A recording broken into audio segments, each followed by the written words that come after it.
Okay, അപ്പോൾ നമ്മൾ അടുത്തതായിട്ട് നോക്കാൻ പോകുന്നത് പൈത്തൻ്റെ അകത്തുള്ള ഓപ്പറേറ്റേഴ്സിനെ പറ്റിയിട്ടാണ്. അപ്പോൾ പൈത്തൻ്റെ അകത്ത് ഒരു ഓപ്പറേറ്റർ എന്ന് നമുക്ക് നോക്കുവാണെങ്കിൽ ആക്ച്വലി നമുക്ക് ഏതൊക്കെ തരത്തിലുള്ള ഓപ്പറേറ്റേഴ്സ് ഉണ്ട്, അതുപോലെ തന്നെ ഈ ഓപ്പറേറ്റേഴ്സ് ഏതൊക്കെ സന്ദർഭങ്ങളിലാണെന്ന് യൂസ് ചെയ്യണമെന്ന് ജസ്റ്റ് ഒന്ന് ഫെമിലറൈസ് ചെയ്താൽ മതി. കാര്യം നമ്മളിത് ചെയ്ത് ഓരോ പ്രൊജക്റ്റുകളിലും അല്ലെങ്കിൽ ഓരോ വർക്കൗട്ടിലും നമ്മൾ ചെയ്ത് നോക്കുമ്പോഴായിരിക്കും ഇത് ഇങ്ങനെയാണ് യൂസ് ആകുന്നത് നമ്മൾ ഫെമിലിയർ ആകുക. അപ്പോൾ ജസ്റ്റ് എന്തൊക്കെ ഉണ്ട് എന്നുള്ള നിങ്ങൾ ജസ്റ്റ് ഒന്ന് നോക്കി വെക്കുക. അപ്പോൾ അതിനായിട്ടാണ് ഞാൻ ജസ്റ്റ് ഒരു PDF ഉണ്ടാക്കി വെച്ചേക്കുന്നത്. അപ്പോൾ നിങ്ങൾ ജസ്റ്റ് ഇതിലൊന്ന് അല്ലെങ്കിൽ നമുക്കിതിലൊന്ന് എന്തൊക്കെ തരത്തിലൊന്ന് നമുക്കൊന്ന് നോക്കാം.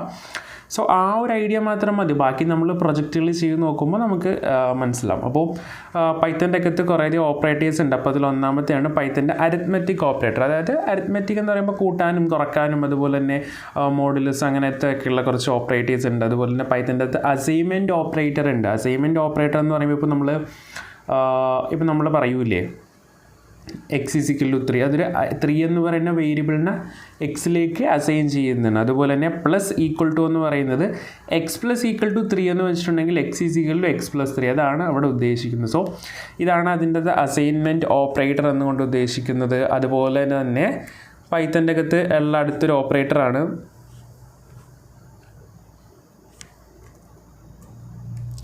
പൈത്തൻ്റെ അകത്തുള്ള അടുത്തൊരു ഓപ്പറേറ്ററാണ് പൈത്തൻ്റെ comparison operator. Comparison basically use ചെയ്യുന്ന രണ്ട് നമ്പറുകൾ ഈക്വൽ ആണോ അല്ലെങ്കിൽ അത് നോട്ട് ഈക്വൽ ആണോ ഗ്രേറ്റർ ദാൻ ആണോ അതിനൊക്കെയാണ് നമ്മൾ ഈ ഒരു കമ്പാരിഷൻ ഓപ്പറേറ്റർ യൂസ് ചെയ്യുന്ന പൈത്തൻ്റെ അകത്ത്. അതുപോലെ പൈത്തൻ്റെ ലോജിക്കൽ ഓപ്പറേറ്റേഴ്സ് ഉണ്ട്, ലൈക്ക് ആൻഡ്, ഓർ, നോട്ട്. അതായത് ആൻഡ് എന്ന് പറഞ്ഞാൽ എന്താ നമുക്കറിയാം, അതായത് ഇപ്പോൾ ആൻഡിൻ്റെ ഇപ്പുറത്തെ വശത്ത് ഒരു എക്സ്പ്രഷൻ ഉണ്ടായിരിക്കും. ബോത്ത് എക്സ്പ്രഷൻ ട്രൂ ആണെങ്കിൽ മാത്രമേ ആൻഡ് ട്രൂ ആവുള്ളൂ. സോ അതായിരിക്കും ആൻഡ്. ഓർ ആണെങ്കിൽ ഇതിൽ ഒരെണ്ണം, ആൻഡ് നോട്ട് ആണെങ്കിൽ അത് നെഗേറ്റ് ചെയ്യണം. ഓക്കെ, അടുത്തത് പൈത്തൻ്റെ അകത്തുള്ളൊരു ഐഡൻറ്റിഫൈ ഓപ്പറേറ്റേഴ്സ് ഉണ്ട്. ലൈക്ക് ഇപ്പോൾ എന്താ പറയുക, അതിൻ്റെ അകത്ത് ഉണ്ടോ നമ്മൾ യൂസ് ചെയ്തിട്ടുണ്ട് ആക്ച്വലി ഒരു പെർട്ടിക്കുലർ സ്ട്രിങ്ങിൻ്റെ ഉള്ളിൽ ഉണ്ടോ ഇല്ലയോ എന്നൊക്കെ നമ്മൾ ചെക്ക് ചെയ്യാനാണ് ആക്ച്വലി ഐഡൻറ്റിറ്റി ഓപ്പറേറ്റർ ഉള്ളത്. പിന്നെ പൈത്തൻ്റെ മെമ്പർഷിപ്പ് ഓപ്പറേറ്റർ ഉണ്ട്. മെമ്പർഷിപ്പ് ഓപ്പറേറ്റർ എന്ന് പറയുന്നതും ഇതുപോലെ തന്നെ ഉണ്ടോ ഇല്ലയോ എന്നുള്ള കാര്യങ്ങൾക്ക് ഈ കാര്യങ്ങളൊക്കെ നിങ്ങൾ ഉണ്ടെന്ന് മാത്രം, അല്ലെങ്കിൽ ഇങ്ങനെയൊക്കെ കുറേയധികം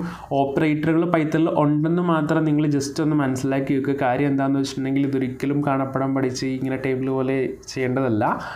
ഇങ്ങനെയൊക്കെ ഉണ്ട്. സോ ഇതൊക്കെ നമുക്ക് പ്രൊജക്റ്റുകളിൽ ചെയ്യുമ്പോൾ നമുക്ക് ചെയ്യാൻ പറ്റണം. സോ അതിനായിട്ട് നിങ്ങൾ ജസ്റ്റ് ഇങ്ങനെയൊക്കെ ഉണ്ടെന്ന് മനസ്സിലാക്കി വെക്കുക. ആ സമയത്ത് നമുക്ക് ചെയ്ത് പോകുമ്പോൾ ഇങ്ങനെയൊക്കെയാണ് നമുക്ക് മനസ്സിലാവും. ഓക്കെ, അതുപോലെ തന്നെ പൈത്തൻ്റെ ബിറ്റ് വൈസ് ഓപ്പറേറ്റേഴ്സ് ഉണ്ട്. ബിറ്റ് വൈസ് എന്ന് പറയുമ്പോൾ ഓരോരോ ബിറ്റിനെ വീതം എടുത്ത് ആൻഡ് ചെയ്യുക, അതുപോലെ തന്നെ ഓർ ചെയ്യുക പോലുള്ള കാര്യങ്ങളാണ്.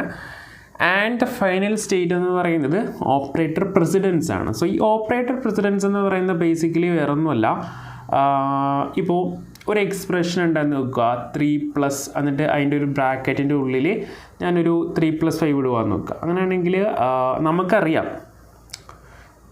ബ്രാക്കറ്റിൻ്റെ അകത്തുള്ളതായിരിക്കും ആദ്യം ചെയ്യേണ്ടത്. സോ ആദ്യം ചെയ്യേണ്ടത് എന്താണെന്ന് ഡിറ്റർമിൻ. കാര്യം ബ്രാക്കറ്റിൻ്റെ അകത്തുള്ള എക്സ്പ്രഷൻ ആദ്യം ഇവാലുവേറ്റ് ചെയ്തിട്ട് വേണം എന്ത് ചെയ്യാൻ, അതിൻ്റെ കൂടെയുള്ള 3 ആഡ് ചെയ്യാൻ. സോ ഈ ഒരു കാര്യം ഉണ്ടല്ലോ, അതിന് നമ്മൾ പ്രസിഡൻസ് ടേബിൾ വെച്ചിട്ട് നമുക്ക് മനസ്സിലാക്കാം. കാര്യം ആദ്യം ഇവിടെ പറയുന്നുണ്ട് പാരാന്തസിസ്, അതായത് പാരാന്തസിസിൻ്റെ അകത്തൊരു എക്സ്പ്രഷൻ ഉണ്ടെങ്കിൽ അതിന് ആദ്യം വാല്യൂവേറ്റ് ചെയ്യുക, അതിനുശേഷം എക്സ്പോണൻഷ്യൽ പാർട്ട് വാല്യൂവേറ്റ്, അതിന് ശേഷമായിരിക്കണം യൂണറി പ്ലസ് അങ്ങനത്തത്, അതിനുശേഷം മൾട്ടിപ്ലിക്കേഷൻ. സോ ആ ഒരു ഹൈറാർക്കി ഉണ്ടല്ലോ, ആദ്യം എന്തിനാ ഇവാലുവേറ്റ് ചെയ്യണം എന്നുള്ള ആ ഒരു ഹൈറാർക്കിനെയാണ് നമ്മൾ ഓപ്പറേറ്റർ പ്രസിഡൻസ് എന്നുകൊണ്ട് ഉദ്ദേശിക്കുന്നത്. സോ ഇതൊക്കെയാണ് ബേസിക്കലി ഓപ്പറേറ്റർ, ഒരു പൈത്തൻ്റെ അകത്തുള്ള ഓപ്പറേറ്ററിനെ പറ്റി പറയാനുള്ളത്. കാര്യം എന്താണെന്ന് വെച്ചിട്ടുണ്ടെങ്കിൽ ഇത് നിങ്ങൾ മനസ്സിലാക്കി വെക്കുക. ഇങ്ങനെ കുറേ സംഭവങ്ങളുണ്ട് പൈത്തണിലെന്ന് ജസ്റ്റ് ഒന്ന് നിങ്ങൾ എന്ത് ചെയ്യുക, മനസ്സിലാക്കി വെക്കുക. ഇത് ഡീറ്റെയിൽ ആയിട്ടൊന്നും കാണാപ്പാടം പഠിക്കേണ്ട ആവശ്യമൊന്നുമില്ല. കാര്യം നമ്മൾ പ്രൊജക്റ്റുകൾ നമ്മൾ ചെയ്യുമ്പോൾ ബേസിക്കലി ഇതൊക്കെ ഇംപ്ലിമെൻറ്റ് ചെയ്തുകൊണ്ട് കുറേയധികം വർക്കൗട്ടുകൾ നമ്മൾ